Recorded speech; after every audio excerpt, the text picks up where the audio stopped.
Bonjour. En littérature, le gouffre des sens et leur profondeur occupent un large éventail dans les préoccupations des poètes et des écrivains.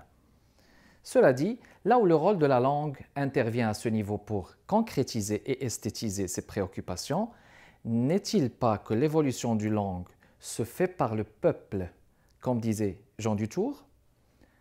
Nous avons le plaisir d'accueillir M. Meres Weich, né à Beaumont, Haïti, dessinateur en génie civil et journaliste de profession à Haïti. Il a fait des études de linguistique et de philosophie et comme peintre, il est l'auteur de l'image canonique Notre-Dame d'Haïti à l'église du même nom à Montréal-Nord. Il est l'auteur de 4 romans et de 3 essais dans une biographie du général Alexandre Dumas, éditée à Paris aux éditions Société des écrivains en 2014.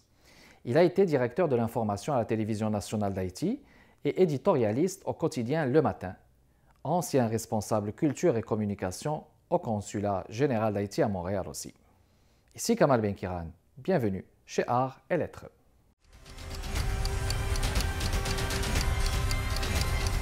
Bonjour.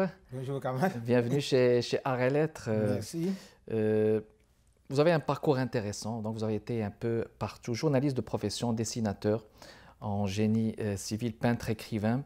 Vous avez été aussi directeur de l'information à la télévision nationale de Haïti. Ce recours aux arts et spécifiquement à l'écriture, est-ce qu'il n'a pas été, est-ce que vous avez considéré le meilleur moyen pour vous d'immortaliser peut-être ce parcours? Bon, ça a commencé très jeune, à une époque où j'étais au collège. Mais surtout, j'ai grandi dans une ville en Haïti qui est caractérisée par la poésie. Et Jérémie, qui est connue comme la cité des poètes. Oui, oui. Donc tout jeune et qui va à l'école à Jérémie rêve de devenir poète. Oui. Et quand même, j'ai grandi dans un milieu où il y avait aussi de jeunes écrivains et plus âgés que moi. On avait des clubs littéraires. On a même fondé un petit journal qui s'appelait l'Héliotrope. L'Héliotrope de Hélios Soleil. Oui, oui. Donc, ça fait. C'est mythique, c'est de la mythologie, oui. C'est ça, on voulait donc aller toujours plus haut. Et donc voilà comment j'ai grandi dans cette ville. Fouetté par la mer, par le vent. Dans un paysage assez inspirant, faut-il dire. Donc vous avez commencé jeune? J'ai commencé à 14 ans dans ce petit journal-là. Et j'écrivais des textes, même des éditoriaux. Des éditoriaux dans des journaux? Oui, bon, disons tout jeune. Mais plus tard, arrivé à Port-au-Prince, bon, je vais être connu comme un éditorialiste dans certains grands journaux. Donc, on rappellera que vous avez été donc, au quotidien Le Matin, c'est bien ça? Et ça, c'est plus tard. C'est un peu plus tard. Oui, plus tard, parce que j'ai grandi à Jérémie. Donc, parvenu à Port-au-Prince, bon, j'ai débuté dans le journaliste, il est vrai, dans le Petit Samedi Soir, la revue de l'actualité culturelle. Donc ça, c'est votre premier passage? C'est ça, c'est mon premier passage. Très bien. Alors, puis après, au fil du temps, vous avez écrit 4 romans. Oui, et des essais. Le premier roman, il date de Le premier, je l'ai écrit à Montréal. Ah, à Montréal, d'accord. Vous savez, arrivé à Montréal, on est dessinateur en génie civil, topographe, on a été professeur dans des collèges, on a enseigné le latin, et puis on se retrouve, on a perdu son latin. Finalement, on se retrouve comme plongeur dans un restaurant, et c'est là qu'est venu ce roman, L'Onction du Saint-Fac, mon premier roman. Le Saint-Fac, pour moi, c'est le factory. Ah, ça parle des factories, d'accord. Ça parle des factories. Et vous savez que dans la chrétienté, il y a ce qu'on appelle l'onction du Saint-Crème. Oui. Bon, c'est une sorte de rite de passage quand on reçoit la confirmation.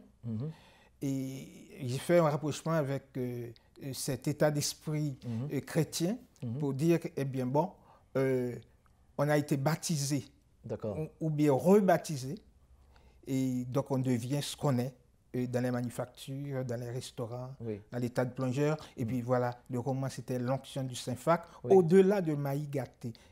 Alors, au-delà de Maïgaté, c'est au-delà de Port-au-Prince, au-delà de l'aéroport de Port-au-Prince. OK, d'accord. L'aéroport s'appelait dans le temps aéroport Maïgaté. C'est un roman issu de la spiritualité, donc si je c'est pas nécessairement de la spiritualité, c'est le roman de l'exil. OK. De l'exil. Nécessairement. Ça veut dire que je parlais de mon ex-île à travers l'exil.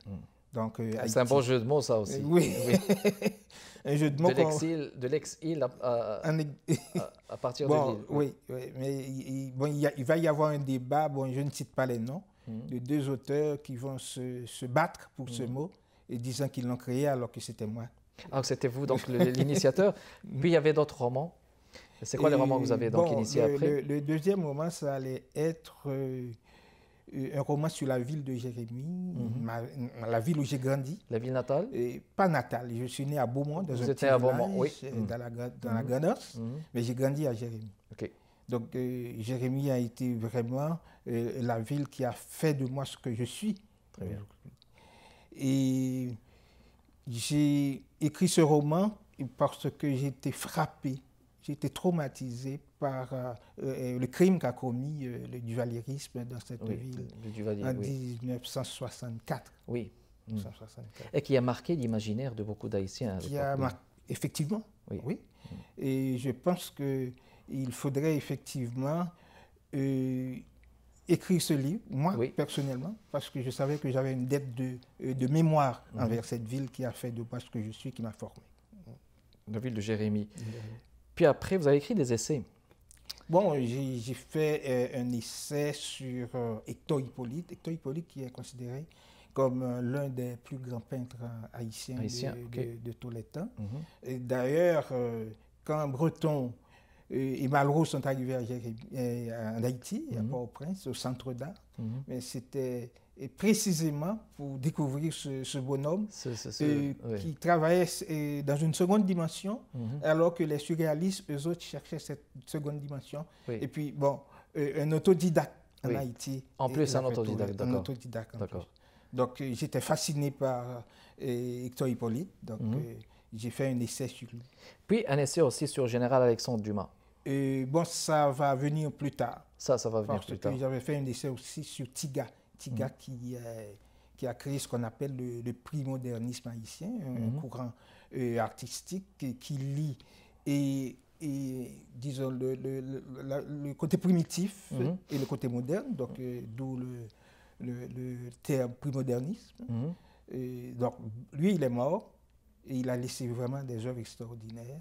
Et puis, bon, j'ai été aussi fasciné par l'œuvre de Tiga. Mais dans les genres littéraires, c'est quoi le genre où vous vous trouvez beaucoup plus confortable? Est-ce que vous pensez que l'essai permet beaucoup plus une certaine exploration donc, de la pensée généralement, ou bien pensez-vous que le roman, c'est une façon aussi d'aller vers l'autre beaucoup plus? C'est quoi le... Bon, moi, personnellement, mes romans ont plutôt une forme particulière. Je les appelle plutôt des romans-essais.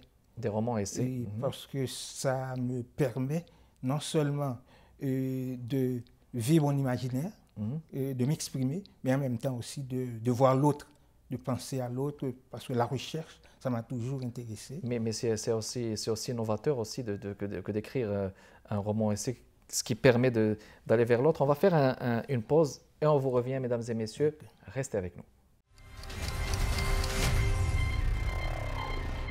On est de retour, mesdames et messieurs, dans le cadre de Art et Lettres avec notre invité, Mérès Ouech. Franck-Étienne s'est échappé.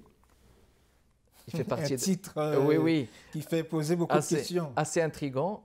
Parmi vos derniers et le débat français créole, une querelle de ménage. Je dois confesser personnellement que Franck-Étienne a toujours été parmi mes auteurs favoris. Peut-être bien pour son anticonformisme.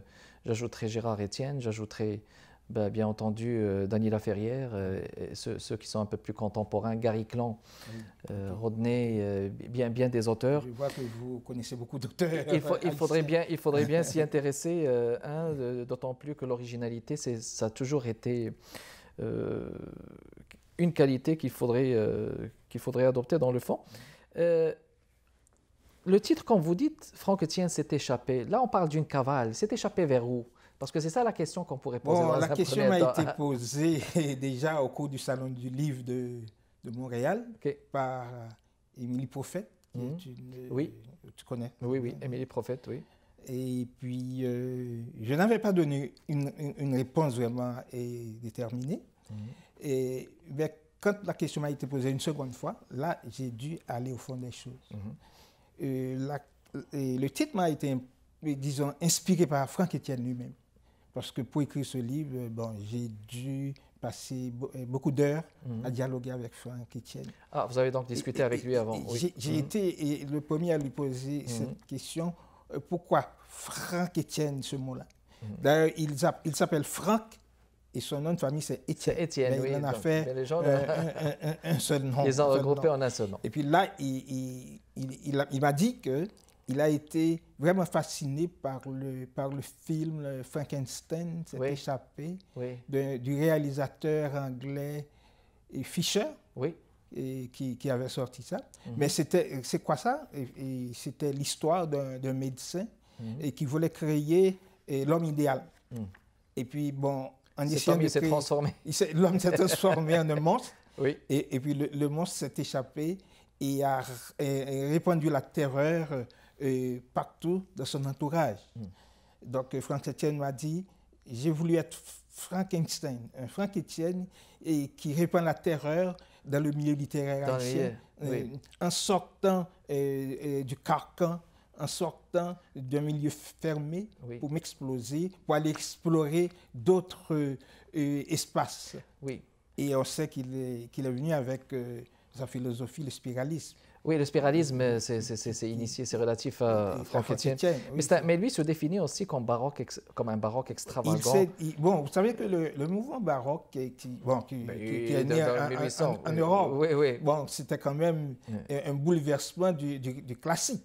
Oui, et ça, le baroque vient du barocco de Portugal. De Portugal, mais ça avait bouleversé toute la conception architecturale et même aussi en peinture et en littérature.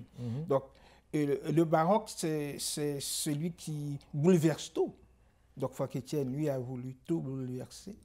Mais dans le fond, Franck Etienne, il a toujours su manier, par exemple, le jeu des paradoxes, le jeu des subversions. Il faudrait dire aussi qu'au sein de la littérature, il y a beaucoup d'écrivains qui se reconnaissent dans les paradoxes. Est-ce que vous pensez que, tout de même, on pourrait définir la littérature comme ça, en s'initiant et en se référant à tout ce qui est paradoxal pour dire que voilà l'essence de la littérature? La littérature est un jeu de rupture et de retour.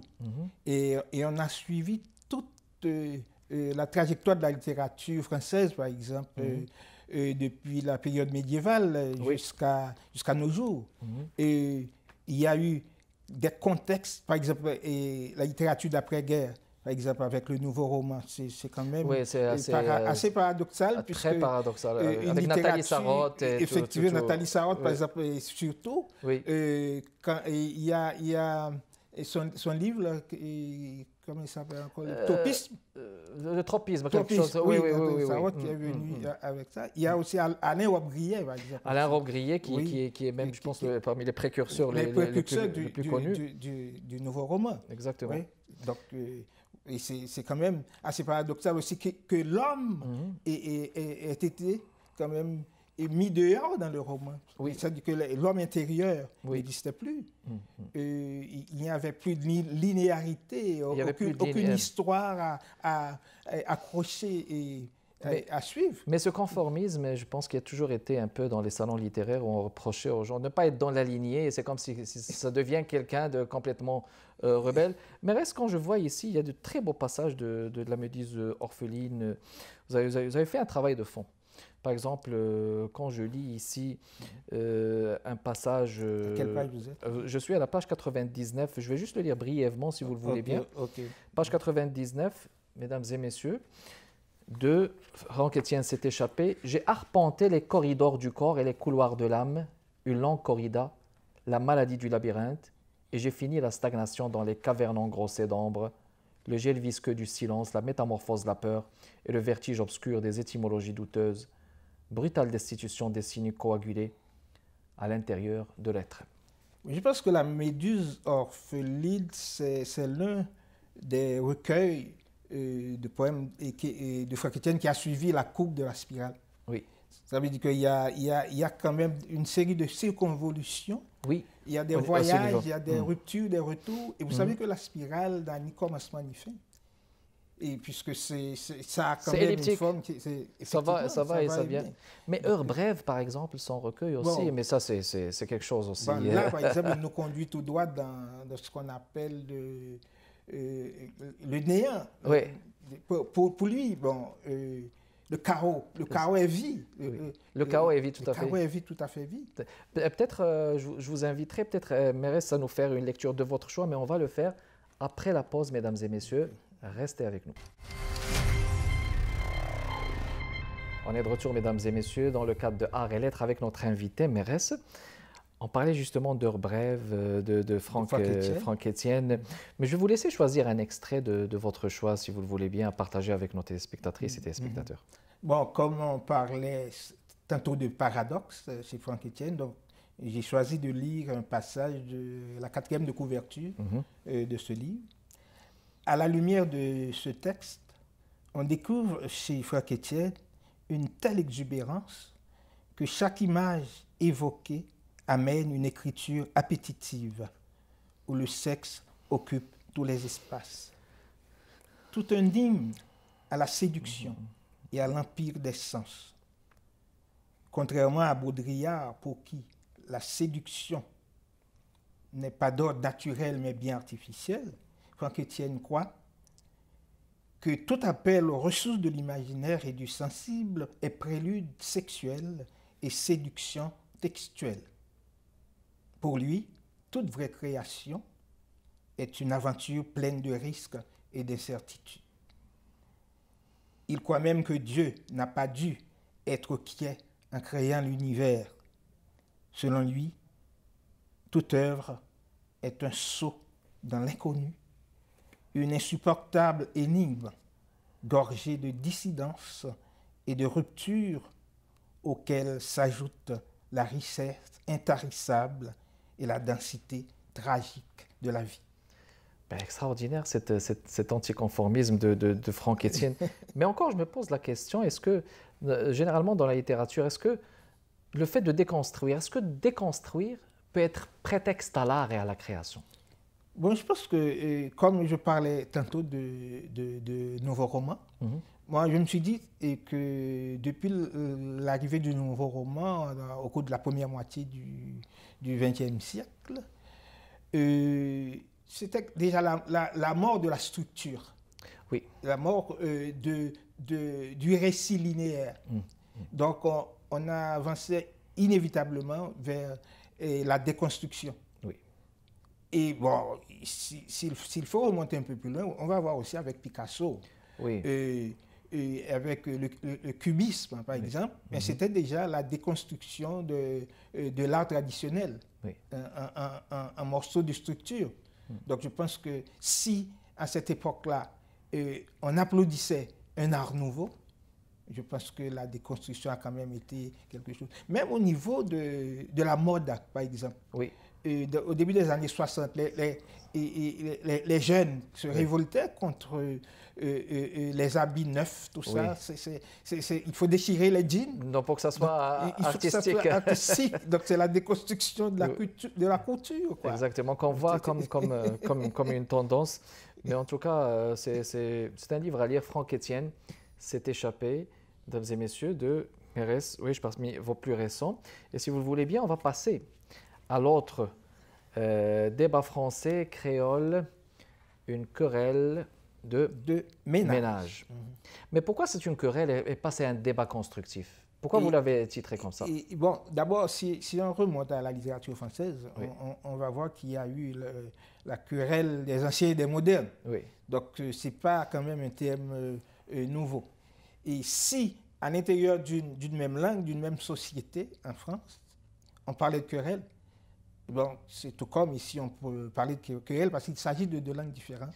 Oui. Et de deux langues aussi qui sont nées de querelles et de batailles. Profonde, oui. Parce que le créole, quand même, c'est une langue de résistance. Oui. Et qui est née dans une colonie. Et donc, je dirais même que c'est l'expression d'un peuple qui s'est libéré de la servitude. D'accord. De la servitude, de la colonisation, comme d'autres peuples aussi, comme en Afrique du Nord ou bien dans d'autres régions. Oui. Il y a une citation de Jean Dutour, défendre sa langue, c'est défendre sa terre. C'est défendre sa culture, c'est défendre sa personnalité. C'est défendre sa personnalité. Oui. D'accord. Maintenant, ce débat, il est très présent. On peut dire qu'il est présent aussi dans les sphères aussi montréalais, aussi, entre auteurs originaires de Haïti. Comment est-ce que vous voyez l'avenir de la langue créole ici, par rapport aux autres langues dans le français? Bon, il n'y a pas qu'une langue créole. Il y a des langues créoles. D'accord. Parce que nous sommes au moins 10 pays à s'exprimer et dans cette langue, mais avec des variantes régionales et avec aussi des réalités et personnelles, des réalités locales, des réalités endogènes. C'est pour ça que le débat aussi, ce n'est pas un débat français-créole, c'est un débat aussi créole-créole. Oui. Le 28 octobre, c'est la journée qui a été choisie pour célébrer la langue créole. D'accord. Mais il faudrait peut-être parler pour célébrer les langues créoles. Parce qu'il y a quand même des pays langues de la Caraïbe, de l'océan Indien, et même on parle de la Louisiane aux États-Unis, qui a une expression plus ou moins créole. Mais il y a des gens, par exemple, au niveau du créole, ils sont pas d'accord quand cette étiquette qu'on met sur la langue créole, et il y a comme un étiquetage. Alors que dans le fond, est-ce qu'il ne serait pas utile et crédible de considérer le créole comme la langue nationale haïtienne, de parler d'une langue nationale haïtienne plutôt que de parler de créole comme étiquette? C'est la problématique de plusieurs Haïtiens, de plusieurs linguistes haïtiens. Et je pense que c'est celle aussi de Franck Etienne lui-même. Oui. Parce qu'il a été fondé en Haïti une académie, l'Académie créole, mais lui, il prêchait pour une académie haïtienne. Okay. Il pense que nous avons une langue qui est propre à nous. Nous ne sommes pas le Martiniquais ni le Guadeloupéen. Nous ne sommes pas de l'île Maurice. Nous sommes d'Haïti. D'Haïti, d'une langue nationale haïtienne dont il faut parler. Donc, je pense que à travers, disons, l'expressivité linguistique haïtienne, il y a des réalités qui sont différentes des autres peuples, des autres régions, oui, des chacun autres départements. Le propre historique de chaque peuple. Le débat français-créole, une querelle de ménage. Je vois qu'il y a beaucoup de traductions du français au créole. Oui, on pourrait peut-être... Est-ce que enrichissant. Je crains qu'il ne nous reste pas assez de temps. On pourrait peut-être une prochaine fois. Oui, mais c'était un plaisir de vous accueillir, Mérès, chez Art et Lettres. Les gens qui voudraient avoir vos livres, comment ils vont faire? Et bon, d'abord, il y a la librairie Kepka à Montréal, oui. Et 2000 Saint-Joseph-Est, à Saint-Joseph, coin de Lorimier. Oui. C'est en dessous de l'église qui est au coin.